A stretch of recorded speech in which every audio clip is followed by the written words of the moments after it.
piye carane.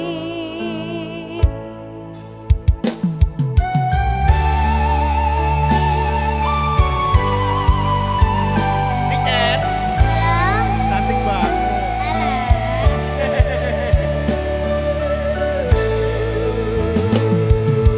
Saben dina rasane ra karuan, ngombe kopi legi ning rasane pait tenan, mangan mangut lele rasane kok padha tempe, apa kaya ngene rasane wong ora duwe. Cintaku mbok ya sampun le nesu kabeh iso rasah kudu nganggo maju duwe manan paras bagus mundak beda karo atimu. Rungokno tembangan manisku.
liring sampai saged bawah. Ojo munggah nuruti sih. apa Sampai bawah. karepmu tapi ojo sumelan ono dina liyane bakal tak upayake mbah kepiye carane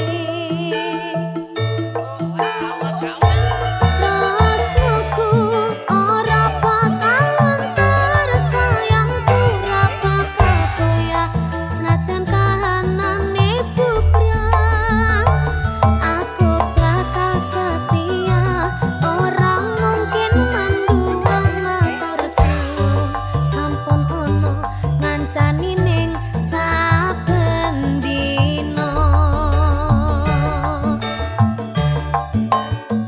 aku bakal setia ora mungkin manduang matur suwun sampun ono ngancani ning saben dina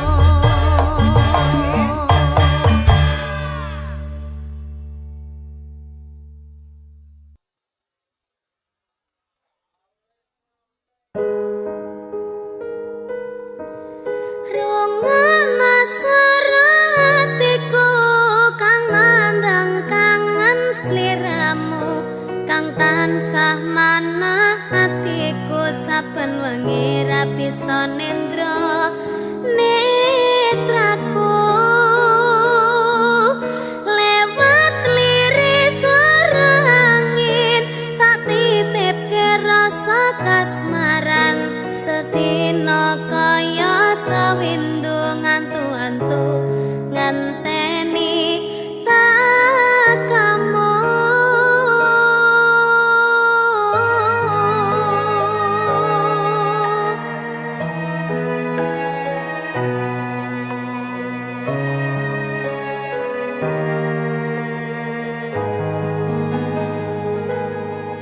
padang bulan datari ngancani ati kang sepi gawe ngambar rasa angan iki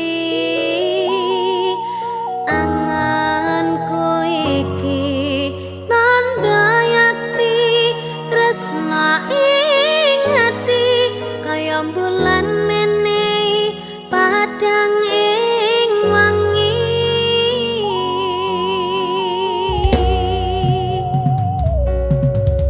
tak simpen ning jero ati semu tansah ngangeni apa ning kana krasa kangen iki nadyanake kudu rangangi dalane tresna mong sliramu memani ekaku ra ana wong liya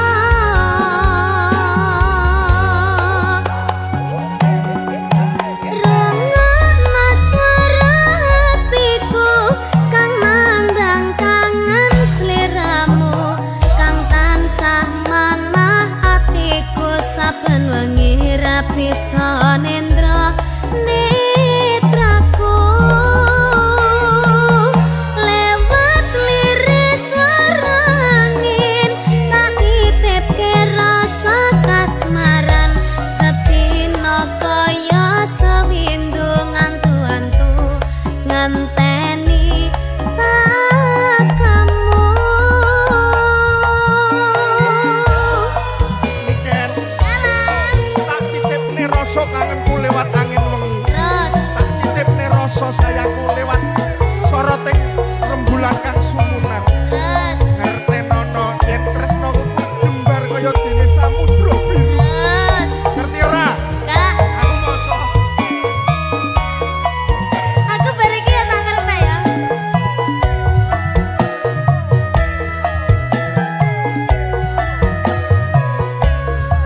batinku kaya yo-yo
saben wengi rapi sonendra netraku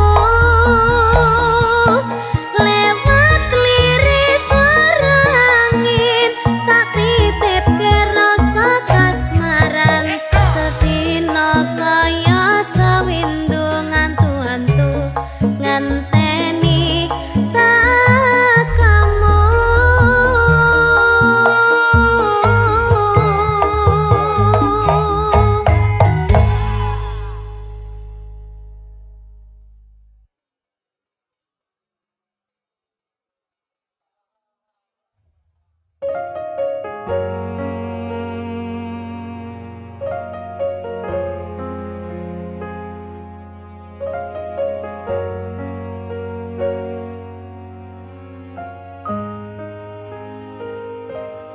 Pindha samudra pasang kang tanpa wangenan tresno kumring sliramu sayang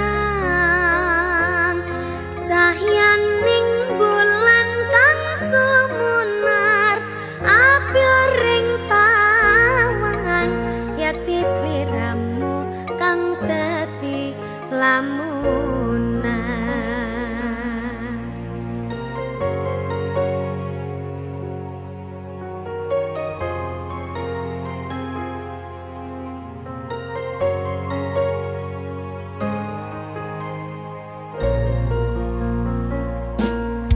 Sumripit angin ratri tansah nganteni satyon rajang talanging hati angen-angen tumlawang suwung ing wengi sapi tansah ngranti tekamu doh yayi wong ayu aki nyadao ning sandingku nyawang manising esemu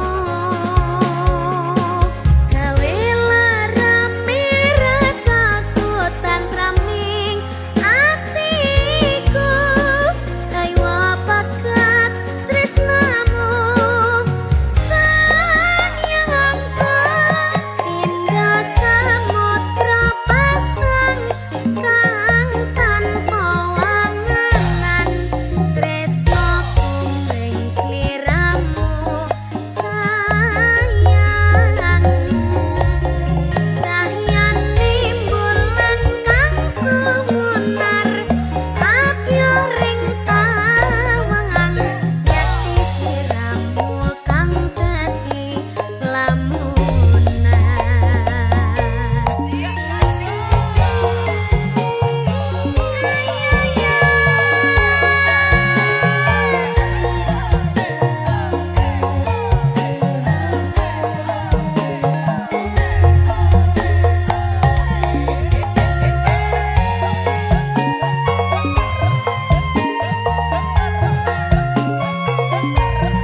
Sangiting liyan hanyawan aku kowe labuh katresnan kang mas wong bagus tak jaluk ojo seleh katresnan pancene tresno kuwi akeh pacoban.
sing wingi yo wingi kudu wong liya ning mburi wis nguwake ati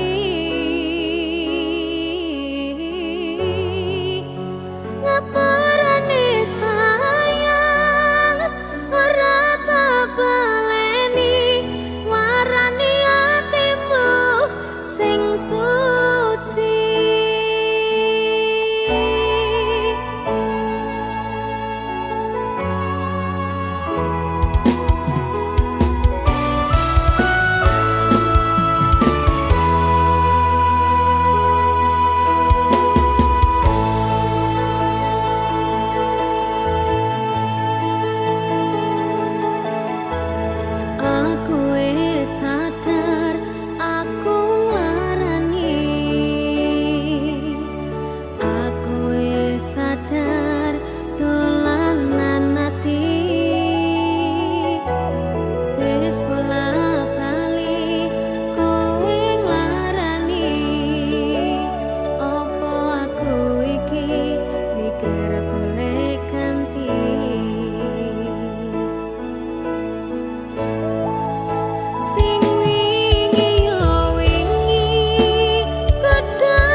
berberi apa Ken?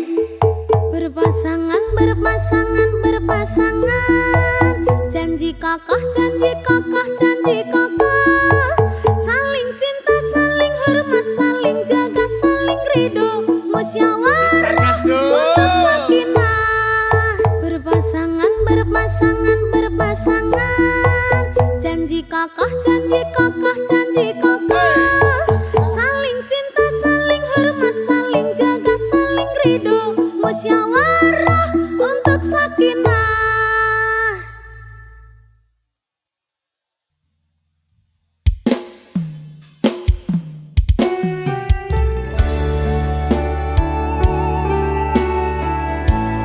Aku wis hafal tembok sakinah lho.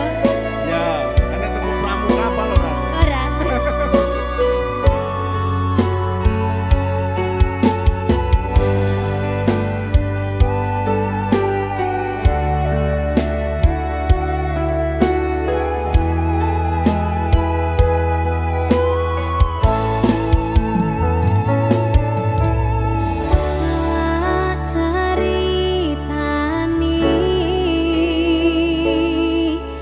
Cerita sing paling larani nalika bapak lunga ninggalke keluarga nelongso nanging kudu tak terima sing gawe tambah lara wong tuwa ana kaya ra ana ngendi kasih sayangi sing kaya cah liyane bapak ibu bingung dhewe-dhewe yen pancen kudu pisah aja nganti anak dadi korban berjuang ninggalan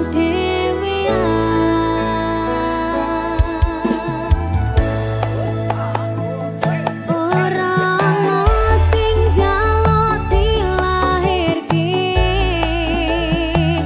nang keluarga sing kaya ngene tak tampa panane kabeh kahanane yen pancen ngene iki takdire kudu iso kuat galungane mergo ra disangga wong tuwane kudu iso ngadeg dhewe ra ono cekelane ngene men anak sing rusak omahe. Ken, Halo, tembok sakinah apal to? kapan? Lah mau ngecane kuwi kapan? Kapan? Dipikir sih, egone wong tua abot. Oh iya. Apa meneh lagu iki? Ayo, kaya lagu iki lho. Kayak kisahku. Alah, meneh kabeh kisahmu kabeh.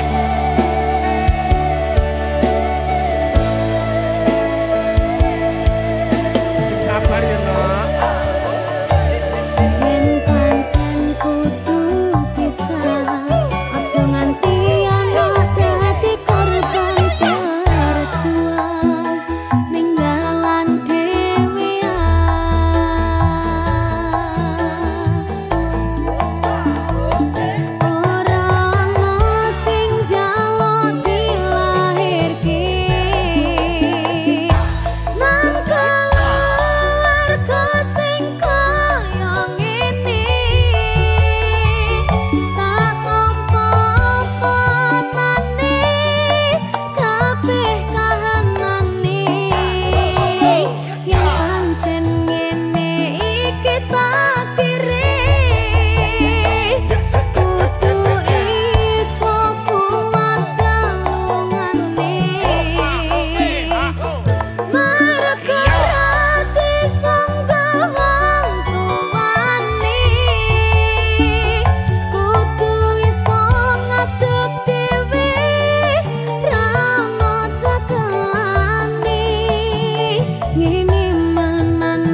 mbok aku sing ayu dhewe, ijazahku SMP pengalaman ora duwe, paling penak rapi wae.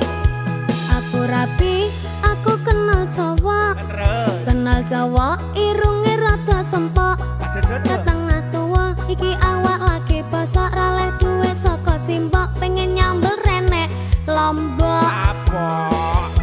Kamu cakep bikin aku penasaran, oh ya kayak artis yang turun dari sedan.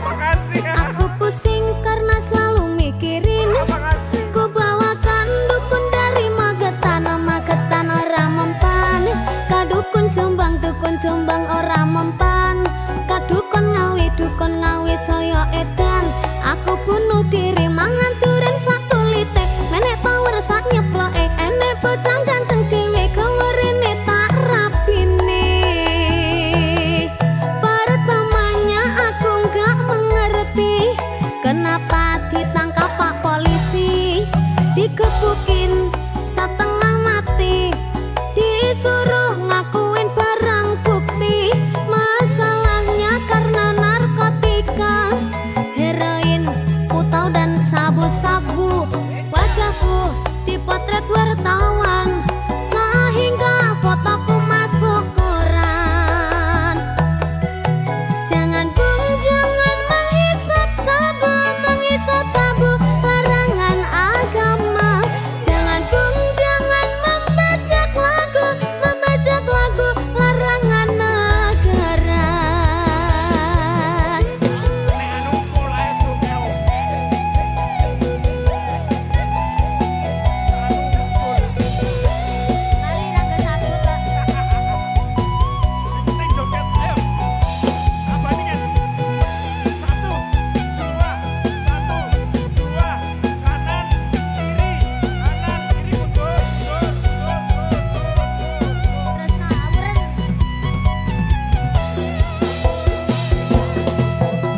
Aku pancen wong randuwe, jare simbok aku sing ayu dhewe, ijazahku SMP pengalaman ora duwe, paling penak rapi wae. Aku rapi, aku kenal cowok, irunge rada sempok, setengah tua iki awak lagi bosok, raleh duwe saka simbok, pengen nyambel renek Lombok. Kamu cakep bikin aku penasaran, oh ya kayak artis yang turun dari sedan. Aku pusing karena selalu mikirin, ku bawakan dukun dari Magetan, Magetan ora mempan. Kadukun Jombang ora mempan. Kadukun Ngawi saya edan. Aku bunuh